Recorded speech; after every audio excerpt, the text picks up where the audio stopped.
제가 받은 제목은 비만 치료의 개론, 비만 환자 상담법, 어떤 환자를 어떤 약으로 치료하면 좋을까입니다. 지금 과장 선생님께서 소개시켜 주셨다시피 가톨릭 관공대학교 국제의료병원 김원민 과장, 가정의학과 과장 맡고 있고요. 강의록을 항상 만들 때마다 이렇게 이메일 주소를 항상 밑에다 적곤하는데 오늘은 그래도 조금 질문하기 편하신 환경이긴 한데 다른 데서 이렇게 손들고 질문하기가 좀 꺼려지실 때가 저도 있거든요. 그래서 그럴 때는 이 이메일로 문의 주시면 제가 아는 범위 내에서 최선을 다해서 답변을 드리고 혹시나 제가 모르는 거 물어보셔도 꼭 알아서라도 답변을 드리도록 하겠습니다. 최근에 제가 유튜브를 시작해가지고 관심 있으신 선생님들은 구독, 좋아요 부탁드리겠습니다. 그거 하려고 오늘 제 거는 제가 녹화하고 있습니다. 근데 선생님은 제 강의는 사실 비밀 강의가 없어서요. 찍으셔도 되고 관계없습니다. 오베시티 관련해서 이제 가이드라인들이 나라들마다 많이 나오고 있습니다. 그 우리나라 가이드라인도 있고 미국 가이드라인도 있고 유럽 가이드라인도 있고 하는데 그 중에서 이제 캐나다 가이드라인이 조금 신기해서 제가 하나 가져와 봤습니다. 다른 데서는 다루지 않았던 주제 중에 하나가 스티그마에 대한 얘기입니다. 여기 이제 스티그마라고 나오죠. 그러니까 스티그마라고 나오는데 주홍 글씨죠. 주홍 글씨. 그러니까 환자를 만나는 모든 그 직원 및 의사 및 기타 등등이 비만 환자를 만날 때 기본적으로 가지고 있는 어떤 편견, 대신 이런 사람들에 대한 어떤 생각, 게으르고 뚱뚱하고 게으르고 운동 안 하고 많이 먹기만 하고 이런 사람들이라고 생각을 하지만 비만 관련된 인식을 바꿔주려는 캠페인들에서 항상 얘기하고 있지만 비만인 사람들이 훨씬 더 일찍 일어난다. 그리고 새벽 버스 타고 출근하는 분들 보면 딱 두 가지 체형이거든요. 삐쩍 말랐거나 뚱뚱하거나. 정상 체형이신 분들이 별로 없습니다. 새벽 버스 혹시 막 4시 반, 5시에 출발하는 차를 보시면 비만 환자들이 다 이렇게 게으르고 먹기만 하고 운동 전혀 안 하고 이런 사람들이 아니라는 거를 일단 좀 알았으면 좋겠다는 걸 처음 말씀드려서 시작하도록 하겠습니다. 비만 환자를 어떻게 면담하면 좋을까에 대해서 가장 길게 나와 있는 자료는 이 논문입니다. 이 석사 논문인데요. 성균관대학교 석사 논문인데 거기서 이제 비만 환자에 관해서 면담할 때 코디네이터가 뭘 하면 좋겠다라고 이렇게 쭉 다 정리가 잘 된 거고요. 되게 자랑스러운 건 이 사람이 이 연구를 하는 데 있어서 그 참고 자료를 했던 것들이 이런 비만 연구 의사 우리 학회죠. 우리 학회에서 편집한 라이프스타일 카운셀러 가이드포 컨트롤이라는 차에 대해서 이제 발제했다라고 얘기를 하고 있어서 조금 뿌듯했습니다. 환자하고 면담할 때는 이런 것들을 다 확인해야 된다는 건 첫 번째 시간부터 아마 다 얘기가 됐을 거고요. 환자가 얼마나 준비가 되어 있는지, 그다음에 개인적으로 어떤 문제가 있는지, 식사 습관은 어떤지, 그다음에 생활 습관과 직업력, 병력, 흡연 문제 이런 것도 확인하라고 되어 있습니다. 식사 일기 같은 거 써오라고 하지만 실제 써오는 사람 거의 없죠. 나는 식사 일기 써오라고 사람들한테 주면 사람들이 잘 써오는데 하시는 분은 아무도 안 계실 겁니다. 그 식사 일기라고 회사들마다 만들어준 거 이렇게 나눠주면 그 다음번에 그거 적어서 가져오는 사람의 비율이 되게 적죠. 매번 적어오라 그래도 사실 잘 안 적어오고 저뿐만 아니라 치료보신 선생님들 다 느끼시겠지만 혈압, 당뇨, 고지혈증 환자들도 마찬가지로 매일매일 혈압 좀 재워보세요, 혈당 좀 재워보세요. 그래도 안 하거든요. 사람들이 참 잘 안 합니다. 그게 내 마음대로 되지가 않는데 여하튼 그래도 식사일기는 꼭 써오게 해서 의외로 괜찮다라고 생각하고도 많이 먹는데 칼로리가 높거나 비만에 방해되는 음식들도 꽤 있죠. 우리나라 사람들이 제일 착각하는 것 중에 하나는 과일은 몸에 좋은 거다. 과일은 몸에 좋다. 그래서 수박을 반통을 딱 잘라가지고 수박을 쫙 먹고 저 밥 안 먹고 수박만 먹었어요. 되게 많거든요. 그런 것들도 꼭 한번 체크해 주시면 좋을 것 같아서 여기다 따왔습니다. NIH라고 미국의 우리로 따지면 이제 질병관리청 같은 데죠. 거기서 이제 프라이머리 케어 프로바이더 1차 의료 하시는 분들이 체중 감량에 대해서 얘기를 할 때는 이런 자세를 가지고 하면 좋겠다고 되어 있는데 저도 읽어보긴 했는데 우리나라 현실에 전혀 맞지 않습니다. 미국 얘기라서요. 하나도 맞지 않고 약간 검정머리이지만 저런 포즈를 하면 어떤 환자가 좋아하겠습니까? 미국에서야 좋아하겠죠. 근데 우리나라에서는 저런 거 전혀 먹히지 않기 때문에 별로 도움되지 않기 때문에 혹시나 이거 찾아보시려는 분들은 찾아보실 필요 없다라고 제가 소개시켜드립니다. 비만 상담에 관해서는 이 책자가 가장 잘 되어 있다고 되어 있긴 한데 이 책자 지금 절판됐습니다. 구하실 수가 없는 책자고요. 그걸 잘 정리해 놓은 또 인터넷 사이트가 있어서 제가 따온 건데 아까도 얘기 나왔지만 선입견을 버려라 라는 첫 번째고 입장을 이해하고 왜 방문했는지 아는 것이 상대방의 출발점이고 공감도 중요하고요.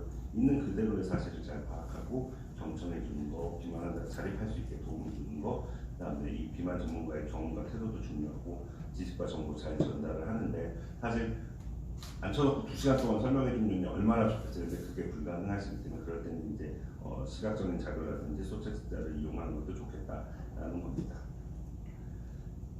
약제 이제 하는 거에 있어서 선생님마다 뭐 치료하시는 방법도 여러 가지 있지만 가장 처음에 시작하실 때 환자들이 어떤 약이 좋은데 알아서 좋은 거 해주세요 하시는 분들이 되게 많거든요. 근데 알아서 좋은 걸 어떻게 알겠어요? 아 너는 관상을 보니까 이거 하면 몸무게 10kg 빠질 것 같아. 이런 거 할 줄 알면 누가 의사를 하겠어요? 의사 안 하고 점쟁이를 해야죠. 그럼 불가능한 거기 때문에 우선은 첫 번째로 접근하실 수 있는 가장 쉬운 방법을 제가 하나 소개시켜 드리도록 하겠습니다. 환자한테 첫 번째 물어봐야 될 건 너 살 빼고 싶어서 온 건 알겠고 식욕 억제 관해서 지금 관심이 있는 건데 주사 맞는 거 무섭니 안 무섭니? 주사 맞는 거 무서운 사람한테 이걸 참아가면서까지 삭센다 주사를 맞으라고 그럴 수는 없거든요.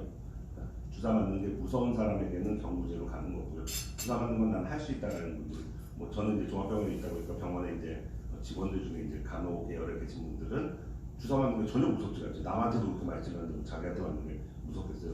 그런데도 무서워하는 분들이 있어요. 그런데도 무서워하는 분들도 있고 의사 중에서도 자기한테 놀려면 무서워하는 사람도 있거든요. 남한테 그렇게 잘 보면서 남한테 깊은 혈관까지 잘 찌르면서도 자기 몸에 할 때는 별거별 그런 사람도 있거든요. 그런 사람한테 이걸 참으면서까지 맞으라고 할 수는 없는 약이기 때문에 일단 그 선호도를 먼저 확인하는 것이 필요하겠고요.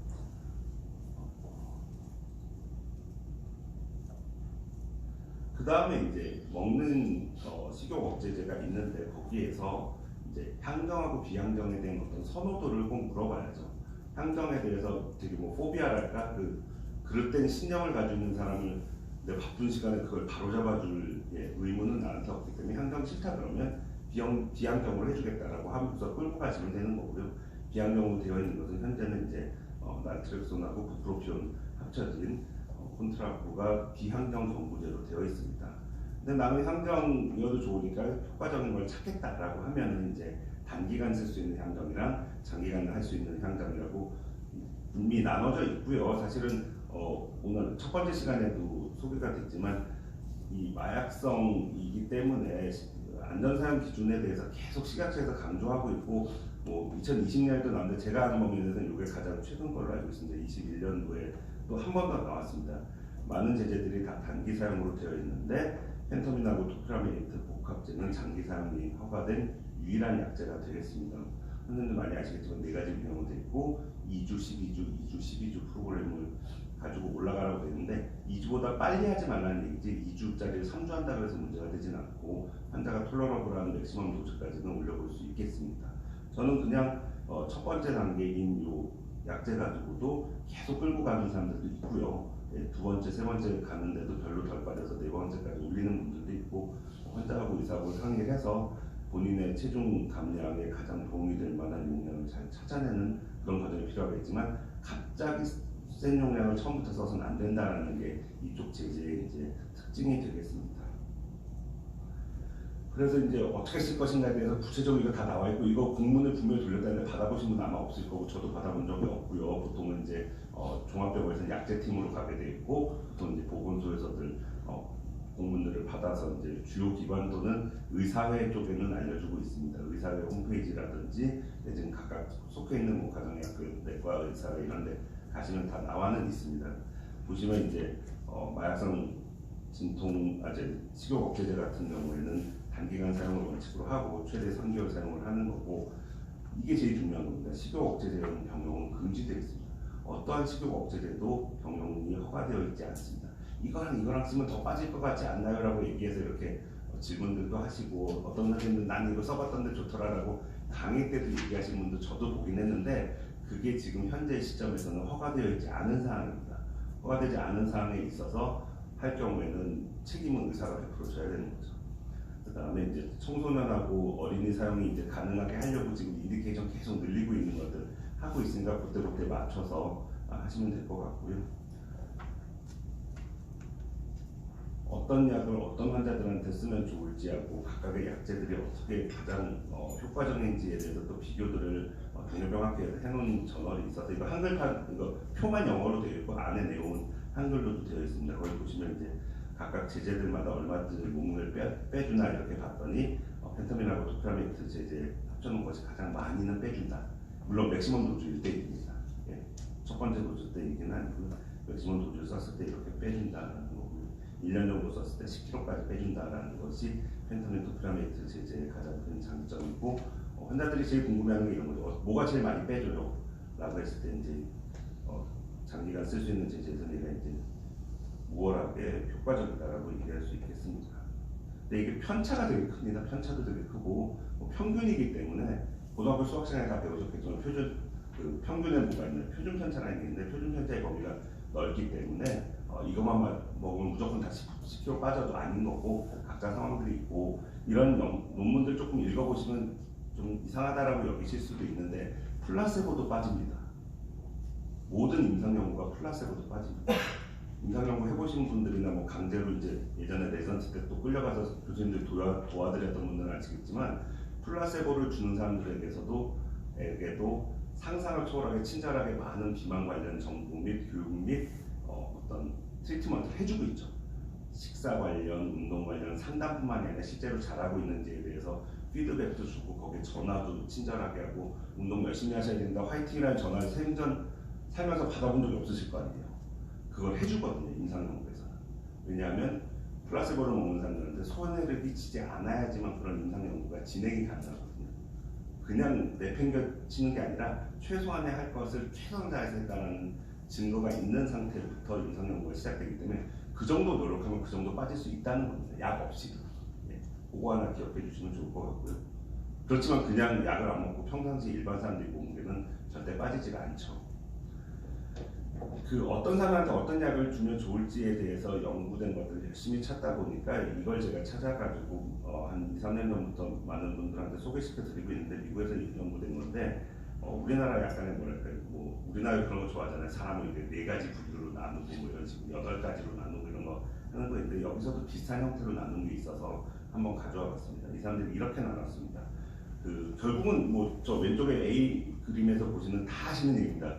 덜 먹고 많이 움직이면 몸무게가 빠집니다. 그건 누구나 다 아는 사실이고 40일 김식기도를 하고 나서 몸무게가 늘었다는 사람 본 적이 없습니다. 혹시 주변에서 40일 김식기도 하신 분들 보셨는지 모르겠지만 몸무게들이 다 빠집니다. 네, 다 빠지죠. 근데 다시 식사를 하시면 다시 쪄서 먹는 거예요. 근데 이 사람들은 이렇게 4가지로 나눠놨습니다. 왼쪽 표에 보시면은 헝그리 브레인, 이모셔널 헝거, 슬로우 번, 헝그리 것, 이렇게 4가지로 나눠놔서 그 타입에 맞춰서 약제를 좀 선택을 하면 조금 더 효율적으로 빠질 것이다라는 가설을 세우고, 그렇게 했던 사람들하고 그렇지 않았던 사람들하고 이제 비교를 해서 이 사람들이 논문을 썼는데요. 이 얘기입니다. 헝그리 브레인이라고 얘기를 하려면 뷔페 가서 너 마음껏 먹으라 그럴 때 도대체 얼마나 먹느라고 했을 때 마음껏 먹으라 그래도 글쎄 7접시까지 드시는 분 계실지 모르겠습니다만 여기는 안 계실 것 같은데 7접시, 8접시 먹는 사람도 있지만 대부분 한 서너 접시 넘어가면 아예 많이 먹었다고 더 못 먹잖아요. 돈도 아깝지만 그래도 더 못 먹는 그런 현실들이 있는데, 그걸 이겨내는 사람하고 이겨내지 못하는 사람들하고 이렇게 비교를 좀 해봤고요. 또 이모셔널하게 헝거를 느끼는 사람도 있거든요. 배가 고프지 않은데도 먹는 사람, 주로 앵자이어티가 높은 사람들이 앵자이어티가 얼마나 높은지에 대해서 이렇게 비교도 해놨고, 그 다음에 게스트릭 엠팅 자체가 빨라서 남들보다 쉽게 빨리 배가 고파지는 사람들이 분명히 있습니다. 그런 사람들의 시간도 비교를 해봤고요. 그 다음에 이제 에너지 익스펜디처 자체가 적은 슬로우 번인 사람들도 이렇게 나눠서 남녀별로 나눠서 이렇게 분류를 한 다음에 이제 적용을 한 것이죠. 그럼 어떤 사람들한테 어떤 약제를 썼냐? 헝그리 브레인인 사람들한테는 펜타민하고 토피라메이트 복합제, 또는 지금은 이제 시장에서 퇴출됐지만 로카세린을 썼고요. 그 다음에 이모셔널 헝거이신 분들한테는 나이트로선하고 부프로피온 겉제를 썼고, 그 다음에 쉽게 배가 고파지는 헝그리 것 같은 경우에는 리라글루타이드를 썼고, 그 다음에 이제 에너지 익스펜디처 자체가 낮을 것으로 예상되는 사람들, 슬로우 번이라고 하는 사람들한테는 펜터민 15mg과 함께 리지스턴스 트레이닝을 같이 시켰더니 그렇지 않았던 사람들에 비해서 확연하게 차이가 나더라. 몸무게 빠진 거에 있어서 시간이 지날수록 통계적으로 유리하게 차이가 나는 거. 페노타입이라는 게 이제 표현형이잖아요. 페노타입에 맞춰서 했던 사람들하고 아닌 사람들하고 이렇게 차이가 나는 걸 봐서 100% 이렇게 해야 된다는 건 아니지만 어떤 걸 해야 게 좋을지가 조금 고민이 되실 때는 한번 참고하실 만한 논문이라서 제가 들고 와서 소개시켜 드려봤습니다. 모든 환자들 저도 이렇게 한다 이건 아니지만 좀 까리한 환자들한테는 이런 것들을 한번 고려해 보시면, 물론 다 식욕을 억제해 주겠지만 어떤 사람한테 뭐가 좀 더 맞을까에 있어서, 물론 질환별로 접근한 거 마지막 시간에 이제 새 회장님께서 말씀해 주시겠지만 이것도 한번 고려해 보시는 게 좋을 것 같아서 오늘 들고 나왔습니다. 제가 준비한 강의는 여기까지고요. 동청해 주셔서 감사합니다. 좋은 강의 감사드립니다. 혹시 질문 있으신가요?